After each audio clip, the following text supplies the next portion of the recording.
Hi friends, అందరికీ నమస్కారం.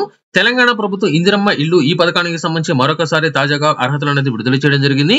ముందుగా ఎవరికి ఇల్లు అనేది ఇవ్వడం జరుగుతుంది. అలాగే దీనికి సంబంధించి ఎవరెవరికి ఎంత డబ్బులు అనేది విడుదల చేయడం జరుగుతుంది. ఈ పథకానికి సంబంధించిన అర్హతల్లో ఎటువంటి మార్పులు అనేది చేయడం జరిగింది. ఇల్లు అనేది ఎవరి పేరు మీద రిజిస్ట్రేషన్ చేయడం జరుగుతుంది. అలాగే ఇంటి స్థలం ఉన్న వారికి ఎప్పుడు ఈ యొక్క ఇల్లు అనేది నిర్మించడం జరుగుతుంది. అలాగే ఇంటి స్థలం లేని వారికి ఎప్పుడు ఇస్తారు.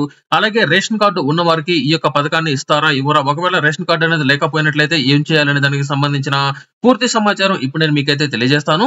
ఇలాంటి తాజా అప్డేట్స్ కోసం ఎప్పటికప్పుడు మీకు కావాలనుకున్నట్లయితే వెంటనే మన టాక్స్ ఛానల్ ని సబ్స్క్రైబ్ చేయండి. అలాగే ఈ యొక్క వీడియోను లైక్ చేయడం మాత్రం మర్చిపోవద్దు. ఇక ఇందిరమ్మ ఇల్లు ఈ పథకానికి సంబంధించిన పూర్తి సమాచారం కనుక చూసుకున్నట్లయితే, ఇందిరమ్మ ఇల్లు ఈ పథకానికి సంబంధించి కాంగ్రెస్ ప్రభుత్వం అధికారంలోకి వచ్చిన తర్వాత ఈ సంవత్సరం మార్చి 11వ తేదీన ఈ యొక్క పథకాన్ని అయితే ప్రారంభించడం జరిగింది. ఈ యొక్క పథకాన్ని ప్రారంభించిన తర్వాత దీనికన్నా ముందుగానే ఎవరైతే ప్రజాపాలనలో వీరికి సంబంధించిన అప్లికేషన్ అనేది పెట్టుకున్నారో అటువంటి వారందరికీ వారికి సంబంధించిన వివరాలను అయితే సేకరించడం జరిగింది. ఇలా సేకరించిన వారందరికీ సంబంధించి ఇప్పటి వరకు వీరికి సంబంధించి 80 లక్షల వరకు ఈ యొక్క అప్లికేషన్ వచ్చినట్లు తెలంగాణ ప్రభుత్వం అయితే తెలియజేయడం జరిగింది. అంటే ఒక ఇందిరమ్మ ఇల్లు ఈ పథకానికి సంబంధించి 80 లక్షల మందికి సంబంధించి కొత్తగా అప్లై అనేది చేసుకున్నట్లయితే గుర్తించగా, అయితే ఇందిరమ్మ ఇళ్ల పథకానికి సంబంధించి గతంలో మరొక 14 లక్షల మంది ఈ యొక్క పథకం ద్వారా అర్హత పొంది ఈ యొక్క పథకం ద్వారా లబ్ధి పొందినారని, వీరికి సంబంధించిన ఈ యొక్క 14 లక్షల మందికి సంబంధించిన పేర్లు అనేది తొలగించే అవకాశం ఉన్నట్లంటే గతంలో ఇందిరమ్మ ఇళ్ల పథకం ద్వారా ఎవరైతే లబ్ధి పొందినారో అటువంటి వారందరికీ సంబంధించి ఈ యొక్క పథకాన్ని తొలగించే అవకాశం అనేది ఉంది. అయితే ఈ యొక్క పథకానికి సంబంధించి 14 లక్షల పేర్లు అనేది తొలగించగా మరొక 66 లక్షల మందికి సంబంధించిన ఈ యొక్క అప్లికేషన్ ఉన్నట్లు అధికారులు అయితే తెలియజేశారు. ఈ యొక్క 66 లక్షల మందికి సంబంధించిన అప్లికేషన్లు కూడా ప్రస్తుతం ఎన్నికల కారణంగా ఈ యొక్క పథకాన్ని వాయిదా వేస్తున్నట్లు, ఎన్నికలు పూర్తనేది అయిన వెంటనే వీరన్నిటికి సంబంధించిన ఆన్లైన్ లో డేటా ఎంట్రీ అనేది చేసిన తర్వాత వీరిలో లబ్ధిదారులకు సంబంధించి ఎలిజిబిలిటీ అనేది ఉందా లేదా అనే విషయాలను వెరిఫై అనేది చేసి ముందుగా గ్రామీణ ప్రాంతాల్లో ఎవరైతే అప్లై అనేది చేసుకున్నారో ఆ యొక్క గ్రామీణ ప్రాంతాల్లో వీరికి సంబంధించిన లిస్ట్ అనేది తయారు చేసి ముందుగా గ్రామీణ ప్రాంతాల్లో ఈ యొక్క ఇందిరమ్మ ఇళ్ల పథకాన్ని అయితే ప్రారంభించడం జరుగుతుంది. ప్రారంభించే ముందుగా వీరికి సంబంధించిన ఎలిజిబిలిటీ అనేది వచ్చినట్లయితే వారికి సంబంధించి ఆ యొక్క గ్రామాల్లో గ్రామ సభలు అనేది నిర్వహించి లబ్ధిదారులను అయితే గుర్తించడం జరుగుతుంది.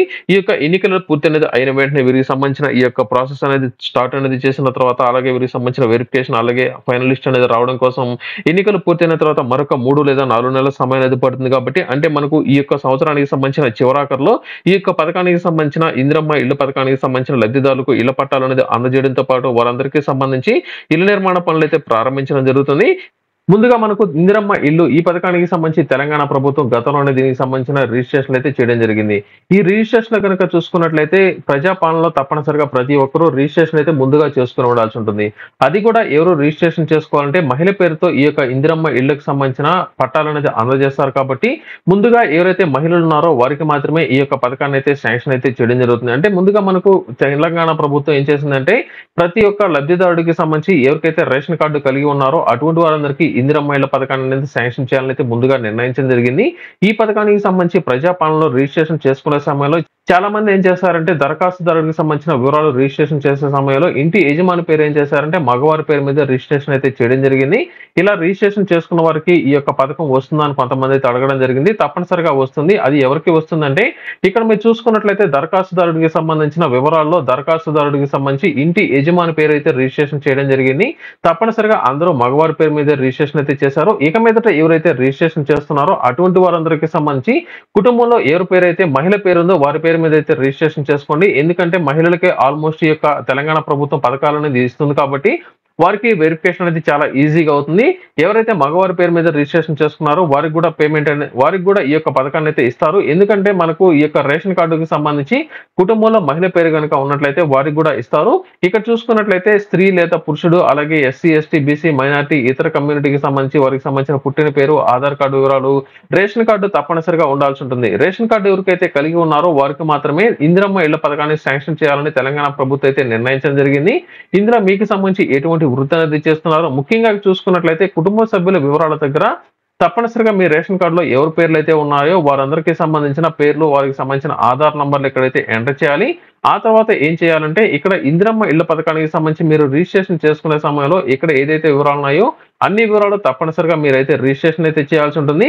ఇక్కడ ఇల్లు ఉందా లేదా అనే వివరాలను కూడా మీరైతే ఫిల్ చేయాల్సి ఉంటుంది. అమరవీర కుటుంబాలు లేకపోతే తెలంగాణ ఉద్యమంలో అంటే తెలంగాణ ఉద్యమంలో ఎవరైతే పాల్గొని ఉన్నారో వారికి సంబంధించి జైలుకి గనుక వెళ్ళినట్లయితే వారికి సంబంధించిన వివరాలు కూడా ఇక్కడైతే ఎంటర్ చేయాలి. ఇది మీరు తప్పనిసరిగా ప్రజాపాలనలో ఎవరైతే రిజిస్ట్రేషన్ అయితే చేసుకుని ఉన్నారో వారికి ఇంతవరకు మీకు సంబంధించిన రిజిస్ట్రేషన్ అయితే చేయడం జరుగుతుంది. దీనికి సంబంధించి వివిధ దశల్లో చర్చించిన తర్వాత ఫైనల్ గా కొన్ని అర్హుల జాబితా అయితే సిద్ధం చేయాలని దీనికి సంబంధించిన అర్హతలు కూడా విడుదల చేయడం జరిగింది. పేదలకు తప్పనిసరిగా ఇల్లు అనేది ఉండాలనే ఉద్దేశంతో లబ్ధిదారులకు 4 దశల్లో లబ్ధిదారులకు సంబంధించి అమౌంట్ అయితే విడుదల చేయడం జరుగుతుంది. ఉదాహరణకు మీరు ఇల్లు అనేది శాంక్షన్ అయి ఉండి ఇల్లు అనేది కట్టుకోవాలనుకున్నట్లయితే ఒకేసారి 5 లక్షల రూపాయలు మీకైతే ఎవరు విడతల వారీగా మీకైతే అందజేయడం జరుగుతుంది.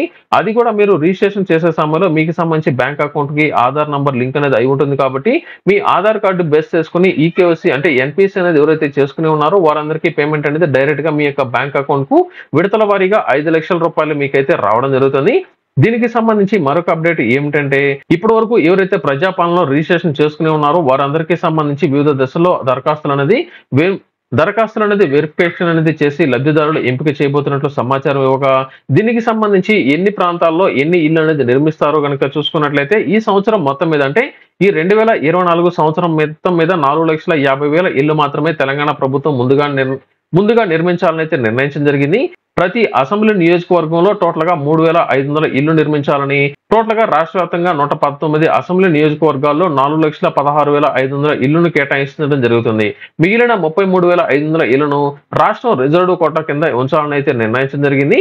దీనికి సంబంధించి ఇల్లు ఎవరికైతే శాంక్షన్ అనేది చేస్తారో వారికి సంబంధించి ఎటువంటి సమయంలో పేమెంట్ అనేది మీకైతే వస్తుందంటే ముందుగా మీకు ఇల్లు అనేది శాంక్షన్ అనేది అయి ఉండి మీరు బేస్మెంట్ లెవెల్ అంటే మీరు పునాది అనేది వేసిన తర్వాత లక్ష రూపాయలు అంటే మొదటి విడత కింద ₹1,00,000 మీకైతే రావడం జరుగుతుంది. ఈ యొక్క బేస్మెంట్ అనేది మీకు వేసిన తర్వాత సంబంధిత అధికారులు వచ్చి మీకు బేస్మెంట్ దగ్గర నిల్చోబెట్టి ఫోటోలు అనేది తీసి వెరిఫికేషన్ అనేది చేసి మీకు పేమెంట్ అనేది వేయమని సంబంధిత అధికారులకు రిక్వెస్ట్ అనేది పెట్టుకున్న తర్వాత వారం రోజుల లోపల మీకు ₹1,00,000 అయితే రావడం జరుగుతుంది. మిగతా అమౌంట్ కనుక చూసుకున్నట్లయితే పైకప్పు అంటే మీరు స్లాబ్ అనేది వేయడానికి ముందుగానే దీనికి సంబంధించి మరొక ₹1,00,000 మీకైతే వేయడం జరుగుతుంది. ఆ తర్వాత మీరు స్లాబ్ అనేది వేసిన తర్వాత పైకప్పు నిర్మాణం కోసం ₹2,00,000 మీకైతే వేయడం జరుగుతుంది. ఆ తర్వాత మీకు ఇల్లు అనేది పూర్తి చేసుకున్న తర్వాత ఫైనల్ స్టేజ్ లో మీకు ₹1,00,000 అంటే టోటల్ గా మీకు బేస్మెంట్ లెవెల్లో ₹1,00,000 అలాగే పైకప్పు వేసుకున్న తర్వాత అంటే స్లాబ్ అనేది వేసుకున్న తర్వాత ₹1,00,000 స్లాబ్ అనేది వేసుకున్న తర్వాత ఇంటి నిర్మాణం కోసం మరొక ₹2,00,000 పూర్తిగా ఇల్లు అనేది నిర్మించుకున్న తర్వాత ₹1,00,000 ఇలాగ టోటల్ గా మీకు 4 విడతల్లో ₹5,00,000 అనేది మహిళ యొక్క బ్యాంక్ ఖాతాకు మాత్రమే వేయడం జరుగుతుంది. దీనికి సంబంధించి అర్హతలు అనేది నిన్నటి రోజున తెలంగాణ ప్రభుత్వం అయితే విడుదల చేయడం జరిగింది. అర్హతలు కనుక చూసుకున్నట్లయితే లబ్ధిదారుడు తప్పనిసరిగా దారిద్ర్య రేఖకు దిగున ఉండాల్సి ఉంటుంది. అంటే తప్పనిసరిగా రిజిస్ట్రేషన్ చేసుకున్న వ్యక్తికి రేషన్ కార్డు అనేది తప్పనిసరిగా ఉండాల్సి ఉంటుంది. ఎవరికైతే రేషన్ కార్డు అనేది కలిగి ఉన్నారో వారికి మాత్రమే అప్లికేషన్ అనేది ఫార్వర్డ్ అనేది చేయబడుతుంది. ఒకవేళ మీరు ప్రజాపాలనలో రిజిస్ట్రేషన్ చేసుకునే సమయంలో మీకు రేషన్ కార్డు అనేది లేదు అని కనుక మీరు పెట్టినట్లయితే మాత్రం మీకు తప్పనిసరిగా ఈ యొక్క పథకానికి ఇనెలిజిబిలిటీ అనేది రావడం జరుగుతుంది. మీ యొక్క అప్లికేషన్ అనేది రిజెక్ట్ అనేది మీకైతే చేయడం జరుగుతుంది. అలాగే లబ్ధిదారుడికి తప్పనిసరిగా సొంత ఇంటి స్థలం అనేది ఉన్నట్లయితే వారికి ఈ యొక్క పథకానికి సంబంధించి ముందుగా శాంక్షన్ చేయడం జరుగుతుంది. అంటే ప్రస్తుతం ఈ యొక్క విడతలో తప్పనిసరిగా ఎవరికైతే సొంత ఇంటి స్థలం అనేది ఉన్నాయో వారికి మాత్రమే ప్రస్తుతం ఈ నెల 11వ తేదీ నుంచి ఇందిరమ్మ ఇళ్ల పథకాన్ని అయితే శాంక్షన్ చేయడం జరుగుతుంది. ఒకవేళ మీకు ఇంటి స్థలం లేదు అని కనుక మీరు అప్లై అనేది చేసుకున్నట్లయితే అంటే ప్రజాపాలనలోనే అప్లై అనేది చేసుకున్నట్లయితే మీకు ఇంటి స్థలం అనేది ఇస్తారు. అలాగే ఇంటి స్థలం ఇచ్చిన తర్వాత వారికి మీకు ఇల్లు అనేది కట్టుకోవడానికి కూడా అమౌంట్ మీకైతే ఇవ్వడం జరుగుతుంది. అలాగే తెలంగాణలో చాలా మందికి సంబంధించి హైదరాబాద్ అలాగే తెలంగాణ వ్యాప్తంగా ఈ యొక్క ప్రజాపాలనలో అప్లికేషన్ అనేది ఫిల్ చేయడం జరిగింది. ఎవరికి ఇందిరమ్మ ఇల్లు ఎటువంటి ప్రాంతాల్లో వస్తాయంటే బాగా అభివృద్ధి చెందిన నగరాల్లో మాత్రం మీకు ఇంటికి సంబంధించి ప్రస్తుతానికి ఇందిరమ్మ ఇళ్లకు సంబంధించి ఎటువంటి ఇల్లు అనేది అయితే శాంక్షన్ చేయలేదు. ఎందుకంటే ప్రస్తుతం గ్రామాలు లేదా గ్రామాలకు కొంచెం దగ్గరలో ఉన్న పురపాలక పరిధిలో ప్రాంతాలకు మాత్రమే ప్రస్తుతం ఇందిరమ్మ ఇళ్లకు సంబంధించి ఈ యొక్క ఇళ్ల పట్టాలు అనేది ఇచ్చి వారికి ఇల్లు అనేది అయితే శాంక్షన్ చేయడం జరుగుతుంది. తప్పనిసరిగా మీకు తెలంగాణలోని ఏదైనా గ్రామం లేదా దగ్గరలోని కొంచెం డెవలప్ చెందుతున్న ప్రాంతం కనుక అయినట్లయితే అంటే పురపాలక పరిధిలో ప్రాంతాలు కనుక అయినట్లయితే అటువంటి వారందరికీ తప్పనిసరిగా ఇల్లు అనేది అయితే శాంక్షన్ చేయడం జరుగుతుంది. అది కూడా మీకు ఇల్లు అనేది ఎటువంటి ఉండాలి ఎటువంటి ఉండకూడదంటే గుడిసెలో ఉన్న లేకపోతే గుడిసెపై కప్పు అనేది ఉన్న గడ్డితో గానీ లేదా తాటియాకులతో పై కప్పు అనేది నిర్మించుకున్న పూరిళ్లు ఉన్న మట్టి గోడలతో నిర్మించుకునే తాత్కాలికంగా మీరు ఏదైనా సరే ఇంట్లో కనుక ఉన్నట్లయితే అటువంటి వారందరూ ఈ యొక్క పథకానికి అర్హులే. అలాగే అద్దె ఇంట్లో గనుక ఉంటున్నట్లయితే అటువంటి వారందరూ కూడా ఈ యొక్క పథకానికి అర్హత అనేది మీకైతే రావడం జరుగుతుంది. అలాగే వివాహం అనేది అయి ఉండి తల్లిదండ్రులతో ఉమ్మడిగా గనుక ఉన్నట్లయితే అటువంటి వారందరూ విడివిడిగా కూడా ఈ యొక్క పథకానికి మీరైతే అప్లై అనేది మీరైతే చేసుకోవచ్చు. అలాగే మహిళలకి సంబంధించి ఎవరైనా సరే ఒంటరి మహిళలు అంటే సింగిల్ ఉమెన్ గనుక ఉన్నా లేదా భర్త అనేది చనిపోయి ఉండి వితంతువు గనుక ఉన్నట్లయితే ఆ యొక్క మహిళలు కూడా ఈ యొక్క ఇందిరమ్మ ఇళ్ల పథకానికి మీరైతే అప్లై అనేది మీరైతే చేసుకోవచ్చు. ఇప్పటి వరకు ఈ యొక్క అర్హతలు అనేది ఉన్నాయి. ఇప్పుడు మీకు ఏ విధంగా అయితే వెరిఫికేషన్ అనేది ఉంటుంది, ఏ విధంగా ఇల్లు అనేది శాంక్షన్ చేస్తారంటే ఇందిరమ్మ ఇళ్లకు సంబంధించి తప్పనిసరిగా మహిళ పేరు మీద మాత్రమే ఈ యొక్క ఇల్లు అనేది శాంక్షన్ అనేది చేయడం జరుగుతుంది. మీరు ఇల్లు అనేది నిర్మించుకునే సమయంలో కూడా తప్పనిసరిగా మీ యొక్క మహిళ పేరు మీద మాత్రమే ఆ యొక్క ఇల్లు అనే స్థలం అనేది రిజిస్ట్రేషన్ చేయడం జరుగుతుంది. అలాగే మహిళ పేరు మీద మాత్రమే బ్యాంక్ అకౌంట్ కి పేమెంట్ అనేది వేస్తారు కాబట్టి మహిళలకు మాత్రమే ఇవ్వడం జరుగుతుంది. అలాగే ఎవరైనా సరే ఇంట్లో వితంతులు కనుక ఉన్నట్లయితే ఆమె పేరు మీద ఈ యొక్క పథకాన్ని అయితే శాంక్షన్ చేయడం జరుగుతుంది. ఆ తర్వాత సంబంధిత అధికారులు వచ్చి ఇంటిని అయితే శాంక్షన్ అయితే చేయడం జరుగుతుంది. అలాగే మీకు ఇల్లు అనేది శాంక్షన్ అనేది చేసిన తర్వాత సంబంధిత అధికారులు మీకు అంటే కలెక్టర్ లెవెల్ లో ఎంపికైతే చేయడం జరుగుతుంది. అంటే పర్టికులర్ గా ఈ యొక్క గ్రామంలో ఇంతమందికి ఇల్లు అనేది శాంక్షన్ చేశారన్న విషయాలను సంబంధిత అధికారులు తెలియజేసిన తర్వాత మొదటి అర్హుల జాబితా విడుదల చేయడం జరుగుతుంది. అంటే మీ యొక్క ఉదాహరణకు మీరు ఒక గ్రామం లేదా పర్టికులర్ గా ఒక ప్రాంతం కనుక అయినట్లయితే ఆ యొక్క ప్రాంతంలో ఎన్ని ఇల్లు అనేది శాంక్షన్ చేశారో అనే దానికి సంబంధించి మొదటి లిస్ట్ అనేది విడుదల చేసిన తర్వాత అందులో మీకు సంబంధించి ఏదైనా సరే తప్పులు అనేది ఉన్నా లేదా కొంతమందికి సంబంధించి తప్పుడు డాక్యుమెంట్లతో ఇల్లు అనేది శాంక్షన్ అనేది చేసుకుని ఉన్నా కూడా ఏదైనా సరే అవకతవకలు కనుక జరిగినట్లయితే సంబంధిత అధికారులకు తెలియజేసిన వెంటనే వారి యొక్క పేరు అనేది తొలగించడం లేదా మీకు ఎలిజిబిలిటీ కనుక ఉన్నట్లయితే మీకు ఇల్లు అనేది మీకైతే శాంక్షన్ అనేది చేయడం జరుగుతుంది.